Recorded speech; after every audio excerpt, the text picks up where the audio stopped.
नमस्कार, तुम्ही बघत आहात प्रखर न्यूज। सटाणा शहरात उद्या साक्री शिर्डी राष्ट्रीय महामार्ग आणि बायपासच्या मागणीसाठी मोठे जन आंदोलन होणार आहे। शहराच्या मध्यवर्ती भागातून जाणारा हा महामार्ग गेल्या अनेक वर्षापासून नागरिकांसाठी डोकेदुखी ठरत असून रखडलेल्या कामामुळे नागरिकांमध्ये तीव्र नाराजी आहे।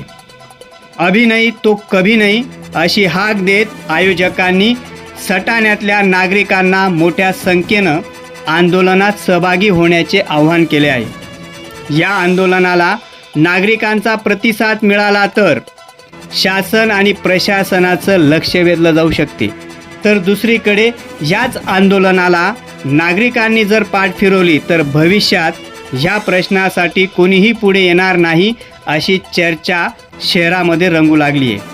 आता सटाणेकर या आंदोलनात किती आक्रमकपणे उतरतात आणि बायपासच्या प्रश्नावर किती ताकद दाखवतात हे पाहणं महत्त्वाचं ठरणार आहे।